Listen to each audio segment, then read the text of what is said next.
The Selfish Path to Romance. Download Chapter 1 for free at drkenner.com and at amazon.com. I spoke to Mitch at the diner. He said you can start on Thursday. He won't give you a hard time. I'm not great at taking care of myself. Gets easier. Takes practice. And that's from Buffy. And are you good at taking care of yourself, of nurturing yourself, of getting the right amount of sleep? And what about all that tension that you hold in your muscles? Do you ever consider just going in for a wonderful massage, a neuromuscular therapy, or just relaxing for an hour? With me to discuss massage and sensuality and stress reduction is Gretchen Mason, who is a member of the Center for Sexual Health. She's on the team there at Psychological Centers, and she's a licensed clinical mental health counselor specializing in sexual and relational health. And she's been a licensed massage therapist for 15 years. And Gretchen also teaches human sexuality at the University of Rhode Island. So Gretchen, welcome to the show. Thank you, Ellen. Many people just lose touch with themselves. You know, they're busy, they get wrapped up in the day-to-day messiness of life, and they don't know how to take a little time out to nurture themselves, how to relax, and to value their body. And taking care of your body also helps you take care of your mind. So in what ways, you know, you've been a massage therapist for 15 years, in what ways does a massage allow you to get back in touch with yourself? Well, taking the time to receive a massage, even just taking that time is a real gift. And allowing oneself to be in that really truly receptive state to tune into the subtleties of information in the body. Unless we really pause and stop to access that information, we miss out on a lot. So there's a lot of the experience of massage in some ways can be like an inch-by-inch awareness of pleasure or tuning into where things are tight. And it can be a very therapeutic environment because it's safe.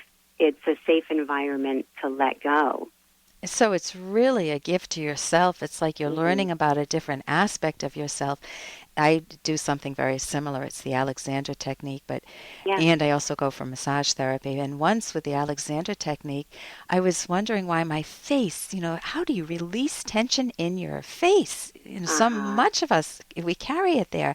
And when we started to work on that and just to release the muscles, to think about relaxing the forehead and the cheekbones and the rest, I immediately had a psychological connection to, oh my God, I have family members who take tons of pictures, and I'm one of them too, but I always had to smile for pictures, and that fake smile came from always saying, look at the camera, smile, and I wasn't feeling happy, and so I forced a fake smile, and that was a psychological breakthrough. Where? Right.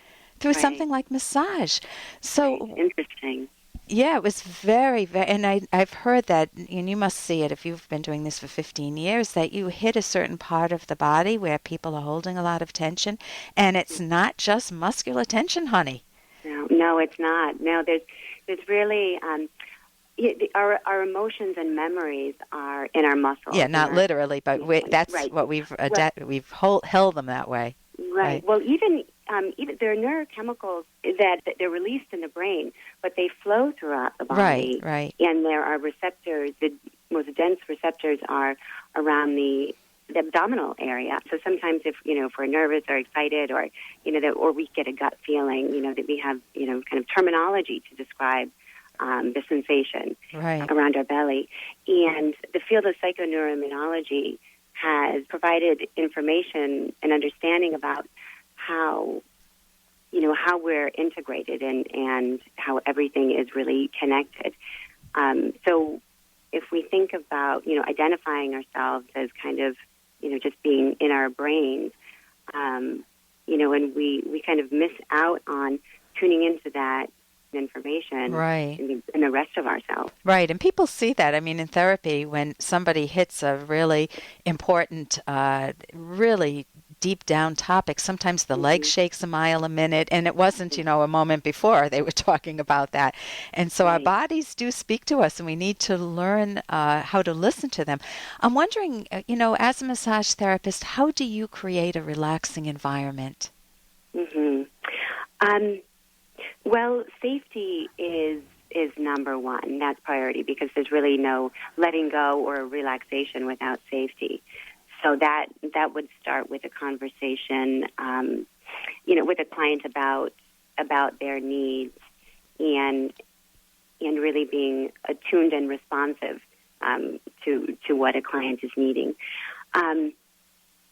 Also, in terms of a physical environment, I've done some traveling over the years and have visited different, spas or massage clinics, and I kind of take something from each place. For example, about what was important in my experience to me, and I try to create it in the space that I have. So, for example, I've been to spas in Europe, in Germany, Austria, Sweden, and there were different things that I can't bring into this environment.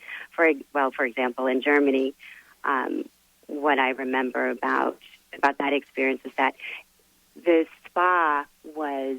Hey, I got to interrupt this because we've got to pay some bills. 30 seconds, that's it. A very quick ad, and then Ellen will be back. Romance. Ugh, I wish guys knew more about what we want from a relationship. Boy, I wish I knew more about what I want. Where's that ad I saw? Here it is. The Selfish Path to Romance. A serious romance guidebook. Download Chapter 1 for free at selfishromance.com and buy it at amazon.com. The Selfish Path to Romance.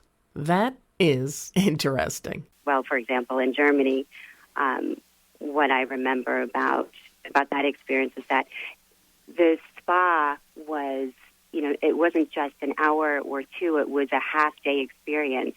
And there were a group of older women sitting in the steam room just talking about recipes and talking about what they're going to plan for dinner. So it was different in the way that people experience a spa in American culture, where it's very individual and people don't talk to one another. There, it's social, and they connect with others, and they're meeting their social needs. So that was interesting. In a spa in Ireland, Dromelin Castle that I stayed at, they gave out these decadent fruit skewers and little smoothies, and just the little things about having a little, nourishment, healthy nourishment. Right.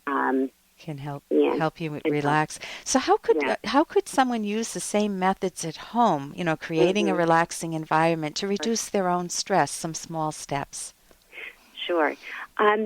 So creating a space that, isn't cluttered, and turning the TV off or the computer, and thinking about what kind of environment is relaxing, what kind of music, or, of course, the lighting, thinking about what's soothing to the senses. So having a favorite aroma or essential oil or smell. It's amazing how that can affect a whole experience. Right, and even if you took 10 minutes or 5 minutes out of your day and just listened to the music, just sat and listened in a chair that you like, or relaxed, or put on some hand creams or something, you're nurturing yourself. So listen, now I want to go out and get a massage. How could people get in touch with you? I'm speaking with Gretchen Mason, if they're interested. Sure. I have a website, hälsosam.com. Okay. And HLSOS. Yes, it's a Swedish word meaning healthy living. Okay, HALSOSAM.com. Right. Thank you so much for joining us today, Gretchen. Thank you, Ellen.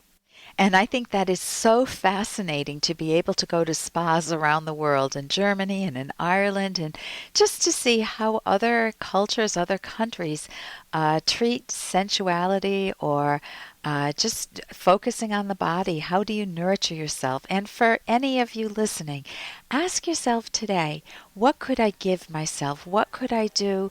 Would I like a different aroma in my house? Would I like music? Would I like to clean up some clutter someplace and make my home environment a little more welcoming? For more Dr. Kenner podcast, go to drkenner.com and please listen to this ad. Here's an excerpt from The Selfish Path to Romance, the Serious Romance Guidebook by clinical psychologist Dr. Ellen Kenner.